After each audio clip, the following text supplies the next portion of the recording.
This summer, Tracy and I took a trip together to visit Lisbon, Portugal. This was our first city we visited in Europe, and we had an amazing time. We enjoyed walking the tiled streets, listening to music, and eating at cafes, visiting the medieval city of Sintra, and learning the history of this beautiful city.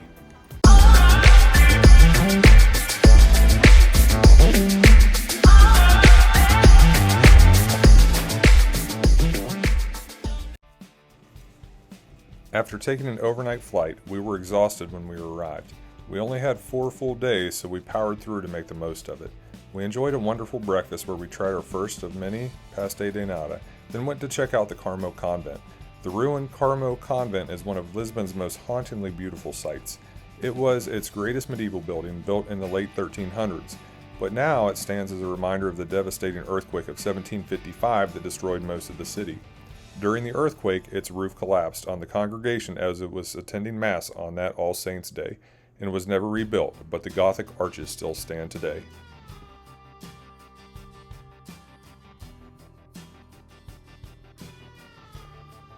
As we strolled back to our hotel, we stopped by the Carmo lift to get a view of the downtown area.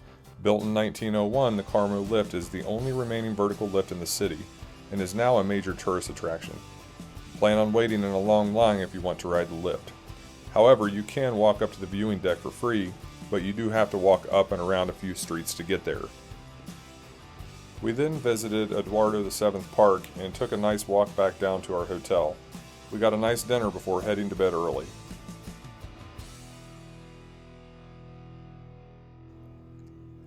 The next day, we took a trip to Sintra by train. We were up by 6 a.m., maybe due to a little jet lag, and quickly realized we were way ahead of any crowds getting on the train to leave town. We then headed to the Razio train station, where we caught our train around 7 a.m. in order to get there early and explore the historic city center before heading up to Pina Palace.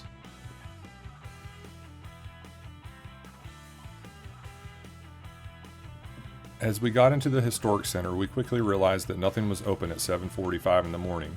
We walked around the outside of the Sintra National Palace and then checked out some menus for lunch plans. We did walk by some water fountains that said uncontrollable water. This surprised us. We really didn't know what it was, and then we saw many people actually starting to drink from them and fill up water bottles, so we felt it as if it were safe to drink from.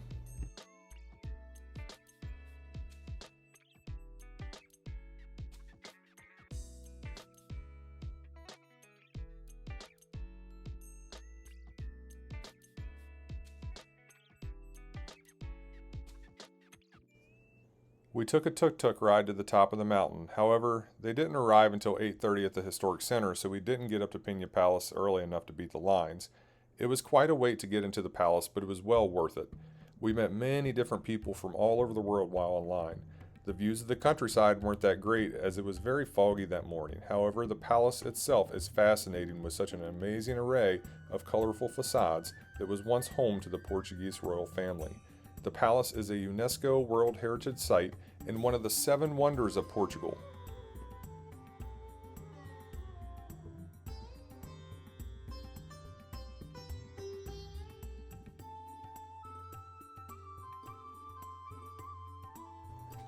We then took a short walk to the Castle of Moors, which was built in the 8th century.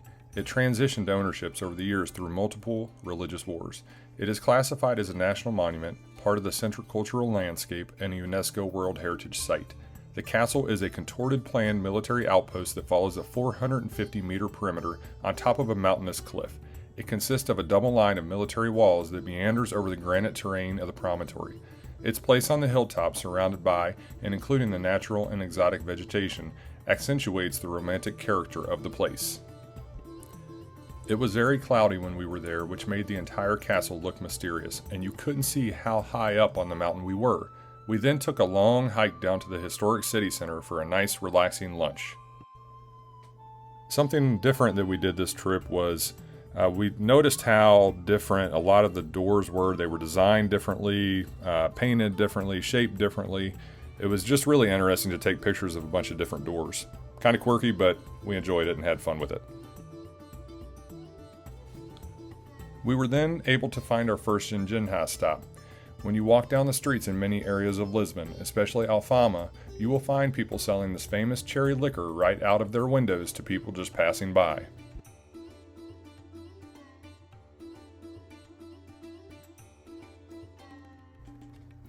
After lunch, we walked to the Quinta de Regulera, which was such an interesting property.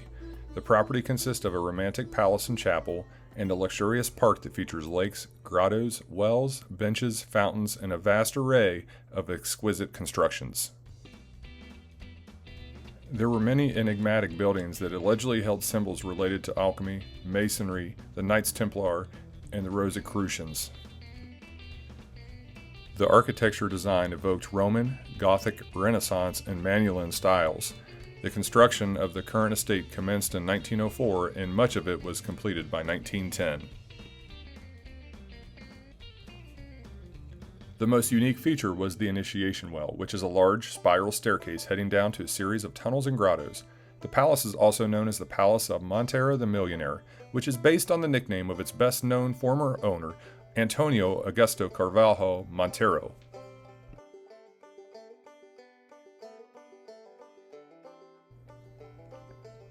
The regular palace bears the same name as the entire estate. The structure's facade is characterized by exuberantly Gothic pinnacles, gargoyles, capitals, and an impressive octagonal tower.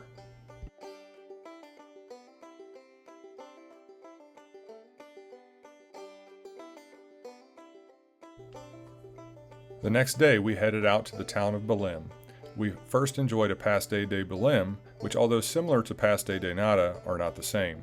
The ones in Belem are the original, and the recipe, which is only known to a handful of people, has been the same since 1837. We visited the Belem Tower, built in the 16th century, which served as an embarkation point for Portuguese explorers along the Tagus River. It was built during the height of the Portuguese Renaissance, and is a prominent example of the Portuguese Manueline style. The tower has been a UNESCO World Heritage Site since 1983. It is often portrayed as a symbol of Europe's age of discoveries and as a metonym for Portugal or Lisbon, given its landmark status.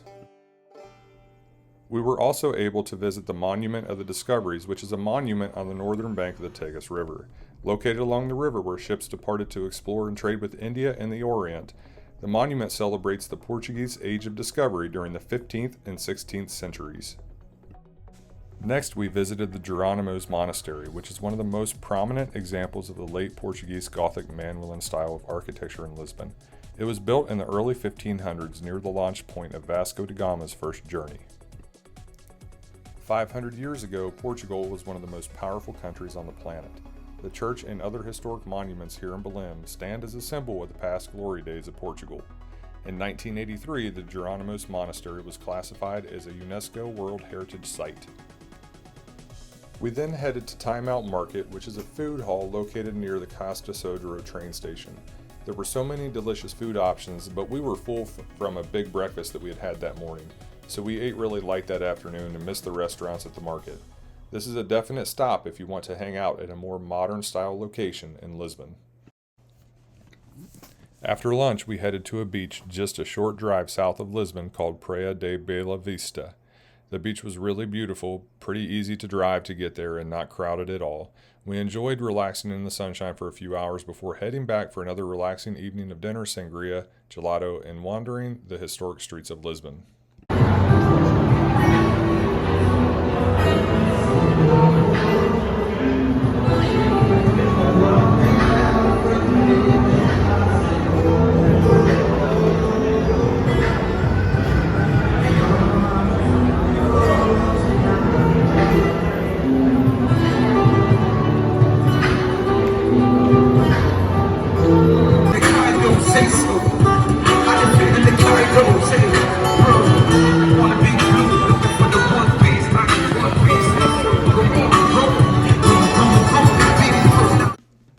Our hotel, Tempo FLH, was right outside the Carmo lift. We loved opening our window and just listening to the artists play all evening. It was a fantastic hotel and a perfect location.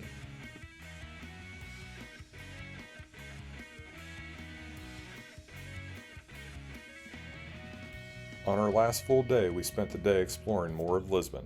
We woke up early to ride the famous Tram 28, which was built in 1914 and runs about a 40-minute route one way through the city.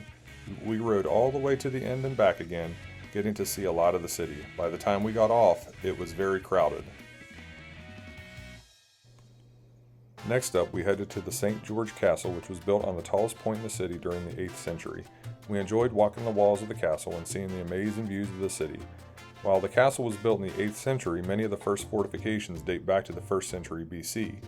The hill on which St. George's Castle stands has played an important part in the history of Lisbon, having served as the location of fortifications occupied successively by Phoenicians, Carthaginians, Romans, and the Moors before its conquest by the Portuguese in the 1147 siege of Lisbon.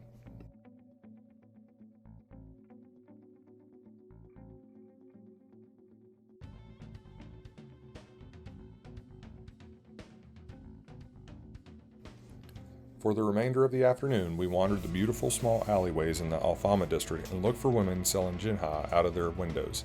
The steep streets of Alfama, one of Lisbon's oldest areas, are lined with cafes and shops selling traditional crafts. Passengers pack the historic number 28 tram, which winds through Alfama on its way up to the 11th century St. George Castle. Views from Miradoro de Graca Terrace stretch over the city to the River Tagus. In the evening, melancholy fado music can be heard in some of the area's long-running restaurants.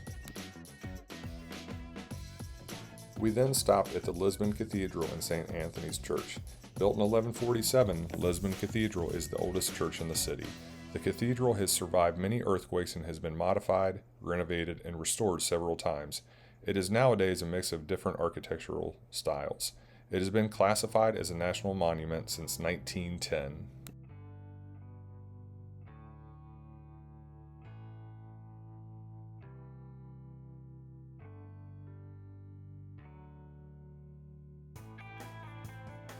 We then took a stroll down Pink Street, a former red light district turned Instagram shot location. We finally ended the afternoon in Commerce Square, where we ate dinner, had sangria, ate gelato, and relaxed for the evening as the sunset became a symbol to the end of our wonderful trip in Lisbon.